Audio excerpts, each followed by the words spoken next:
Weni Aryani tantang Rezky Aditya tes DNA. Ketua Komnas Perlindungan Anak menentang dengan alasan ini.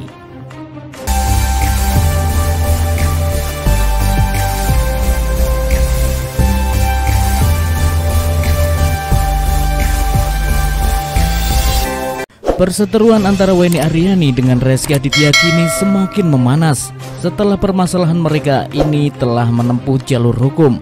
Weni Aryani memutuskan membawa permasalahannya dengan Rezky Aditya ke meja hijau sebab pihak Rezky tidak ada respon terkait tuntutannya untuk mengakui bahwa ia adalah ayah kandung KK.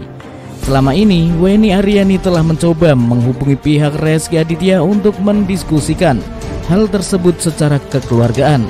Namun sayangnya hal tersebut tidak mendapat respon positif. Kini Pengadilan Tinggi Banten telah memutuskan bahwa Weni Aryani memenangkan gugatannya terkait Rezky Aditya sebagai ayah kandung KK. Weni Aryani tantang Rezky Aditya lakukan tes DNA. PT Banten telah menetapkan bahwa Rezky Aditya adalah ayah kandung KK dan mengimbau agar Rezky bersikap kooperatif untuk melakukan tes DNA.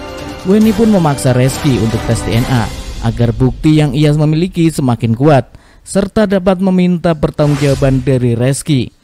Rusdianto Matulatua melaku tim kuasa hukum Weni Aryani justru meragukan bahwa Rezky akan melakukan tes DNA sesuai tuntutan Weni.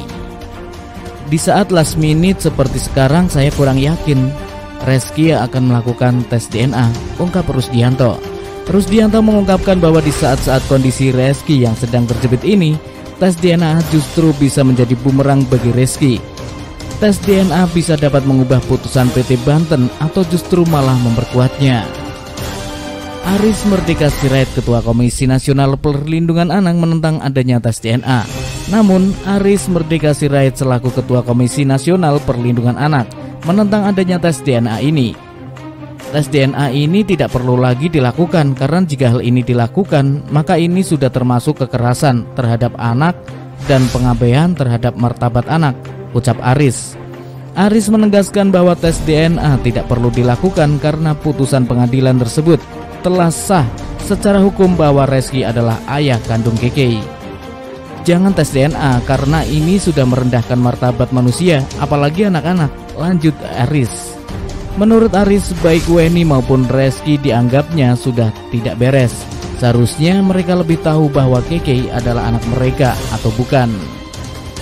Tidak perlu mengorbankan anak dengan melakukan serangkaian tes dan membawa permasalahan ini ke pengadilan karena akan melecehkan martabat anak jika dilihat dari sisi perlindungan anak. Kalaupun ditemukan pelanggaran dan hal-hal yang dicurigai, sebagai manusia tetap kebutuhan dasar anak harus dipenuhi, ucap Aris. Aris menegaskan bahwa jika ia ditunjuk sebagai saksi ahli di persidangan ini, ia jelas akan menentang adanya tes DNA ini. Pasalnya hal ini justru mengabaikan hak anak. Kalau saya sebagai saksi ahli di sana, saya akan mengatakan bahwa hakim juga harus melihat perspektif perlindungan anak, tidak hanya perspektif hukum saja, lanjut Aris. Hops.id melansir dari YouTube Intens Investigasi pada Jumat 27 Mei 2022.